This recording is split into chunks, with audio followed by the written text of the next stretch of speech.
Wherever we look, our world is facing a huge range of unprecedented challenges. So if you're a leader right now, how do you navigate your way through this? How do you make decisions in the teeth of so much uncertainty? How are you going to reconnect your people and rebuild your team so that they're fit to face the future? And what does it even mean to be a leader in such an increasingly challenging world? These and other questions I've been putting to top business leaders from across Europe, and I've had some surprisingly candid responses. So why don't you join me, Nisha Pillay, for the latest episode brought to you by Sherpany of The Agenda.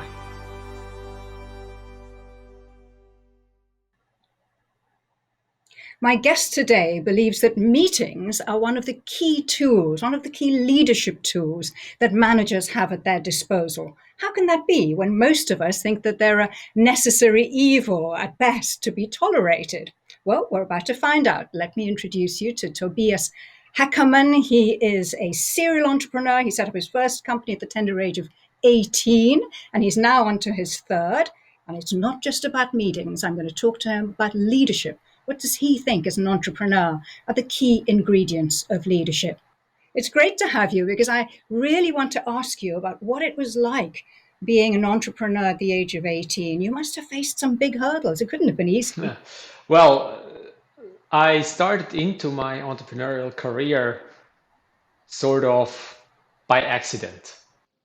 I got the opportunity to organize basic security for some events that I was invited, and started to realize that there was a need around that, and I started to organize more and started to build a first company.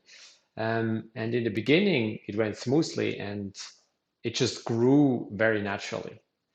But then over time, I realized that something that became very important to me personally was investing into people and investing into culture and investing into a spirit and an environment where people like to work, love to go, can grow. And I had then to realize over time, even though we got bigger and bigger, security is a very tight margin industry. So despite the fact that we grew, we never had the economical possibilities to actually invest into our talents and to grow and develop talents.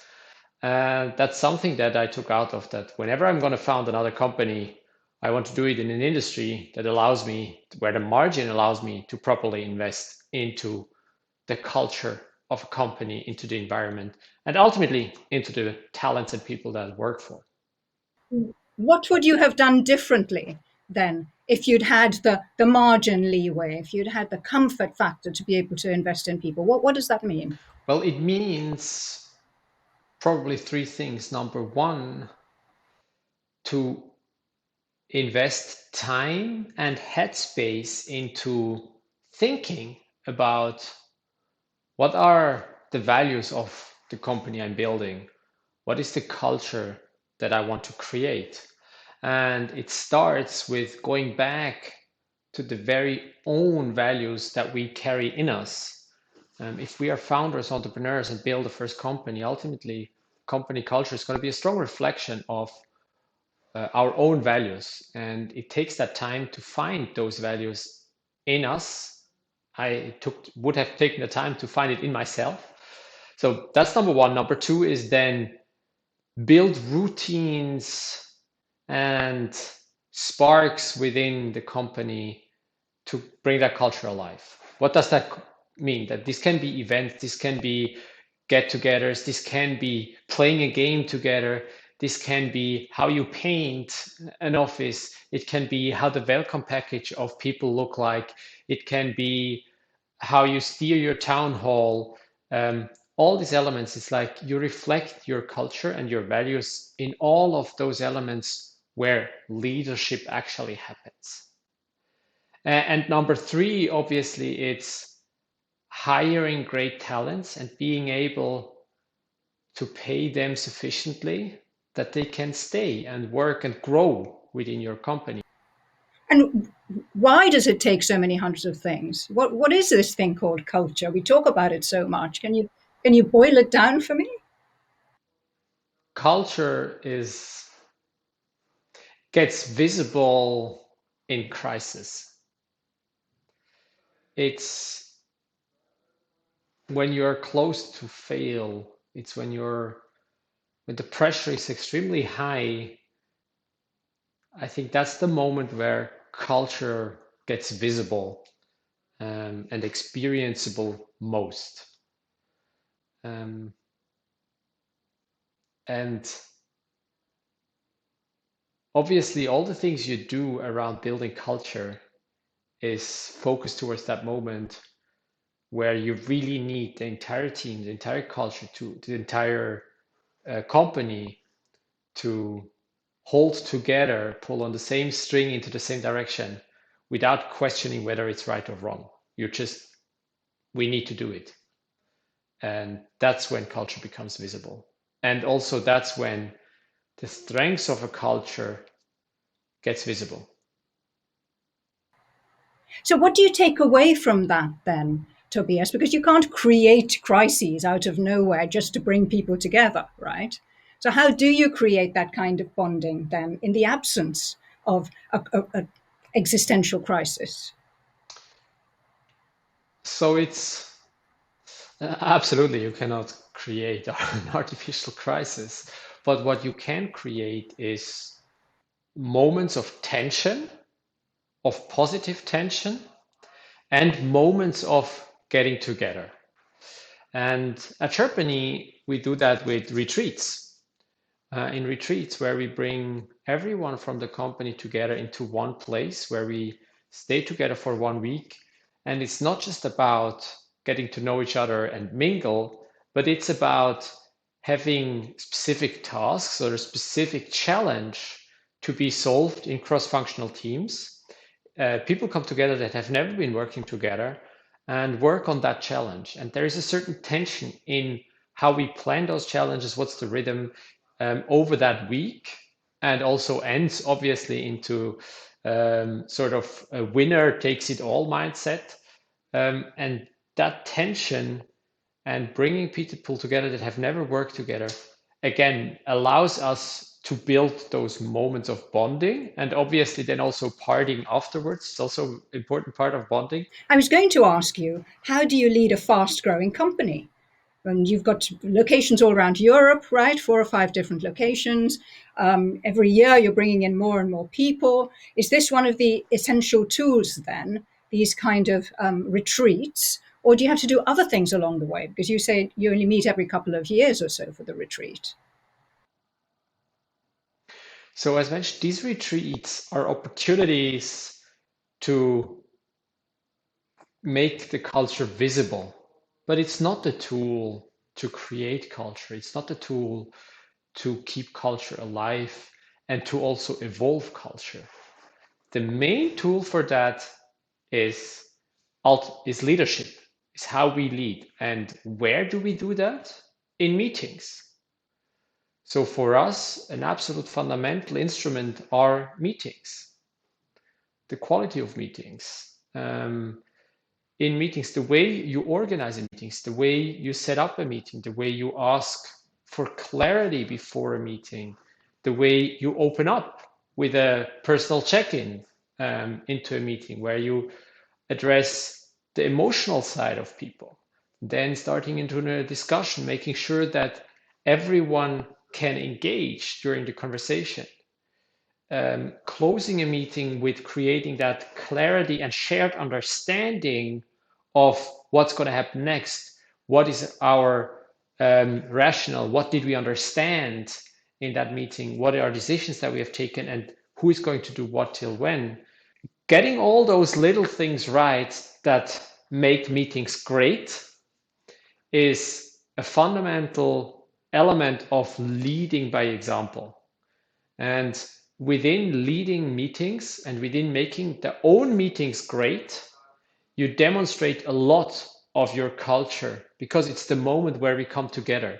It's the moment where new joiners realize, okay, what's the way of people interacting with each other? What's the talking style? What is the dress code? So meetings are for us a fundamental instrument to create that culture. And the retreat is an opportunity to make it visible how strong it was internalized by all Sherpanese. So you want to tell us what the values are and have they changed over time? Have you have you had to change your values? So our values stayed the same since day two. Day one, we weren't clear about it or explicit. It took us a while to take the time to get explicit about it, but since then they stayed the same. And our five values is number one, appreciation, because we believe that appreciation is the strongest force for motivation and progress. Number two, service orientation, helping each other, giving a helping hand. Only as a team we are strong, but also service orientation to our customers. Number three, curiosity, being curious, never accept a judgment or a justification, which is we always did it that way. That's a very bad justification. Be curious about why do we do things and how does a customer truly work and what are really his challenges. Number four, results orientation. That's tremendously important and fundamental in a remote setup, or if you have a distributed organization, you need to train your entire leadership team to be leading by results and not leading by presence or leading by time. And number five, trustworthiness. We have to earn trust. We have to give trust. As leaders, we have to give a lot of trust and offer trust.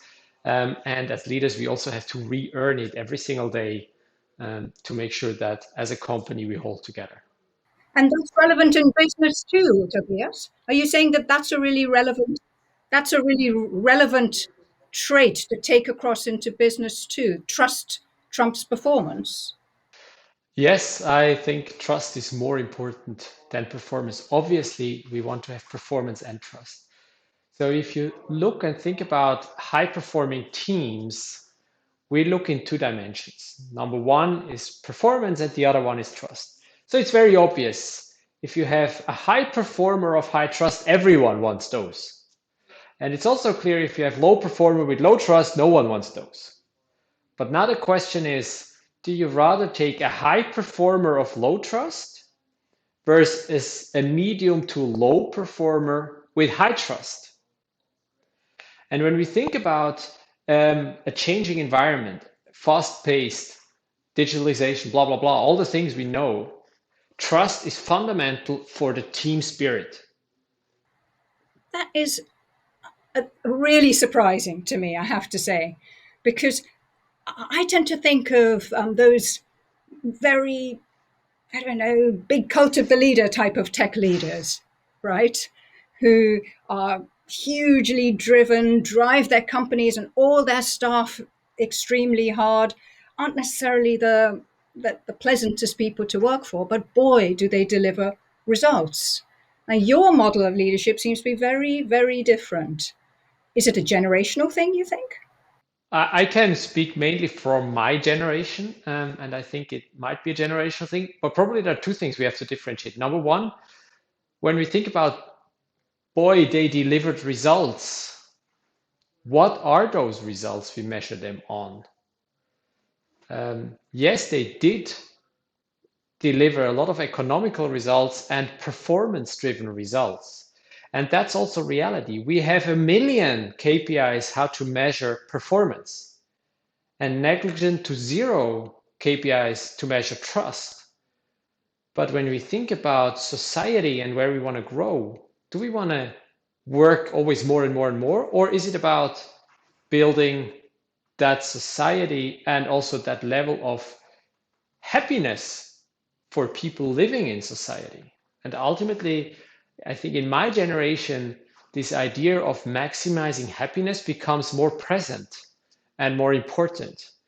What have you found the most difficult aspect of being a leader, of running the company, of being the boss? To me, it was the change from, I always call it natural leadership to earned leadership. Like in the beginning when we started, and when you're the founder or one of the founders, you start building, you do everything from creating a product to making sales to figuring out whether you have product market fit, and so you do everything. And then you grow, you have your first team members, the company grows, and you have a lot of authority. So in the first couple of years, everything went very smooth. And then at some point, it was about when we were 30, 35 people, 40 people, you have the first people joining, um, being critical and challenging you. Why do you do the things the way you do? Why not different? Why is that the right market? Why is your strategy the right next move?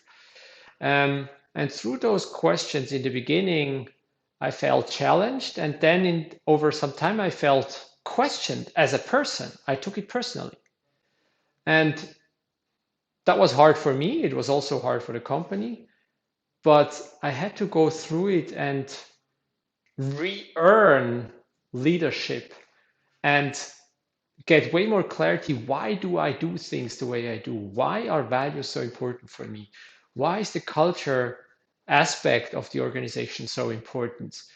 And reiterating that and actually becoming aware of all the elements of leadership that I naturally did and choosing again whether I want to do them, whether I truly believe in them, and knowing why, or also changing some elements where I think, okay, I never thought about it. I just do it because I saw it somewhere, but it doesn't make sense actually when I start reflecting. So this transition from natural leadership to earned leadership was definitely the most challenging moment in terms of leadership at Sherpany. So when you were being challenged, were you put in a position where you ended up having to kill one of your babies to walk away from a project or walk away from something part of your strategic goals as a result of the rethink? Yes, we did had, or I did have to kill one of my babies. So when we started Sherpany, we were not focusing only on leadership meetings, but also on annual general meetings, bringing together companies and shareholders. And that was our first product, and we were quite successful also with that product. And I always believed that the bigger we become, the more we can do. And through those challenging questions I got questioned like, why one? Why not the other? And shouldn't we have more focus? And um, what's in the future going to be the right focus? And in 2015, we decided to focus all our energy on meeting management to make leadership meetings in organizations great, because we believe we can have such a positive impact of millions of workers in organizations that help organizations thrive, because we use meetings everywhere. It's the leadership instrument number one. But that also meant to let go of the other part, which was focused on the share AGM, on the annual general meeting. And that was a very hard choice because I had a lot of passion in that other product too. But the key learning was the bigger you get, the more focus you need. That's a fascinating point about the bigger you get, the more focus you need. The bigger you get, how do you keep the team feeling like a team and the culture feeling authentic?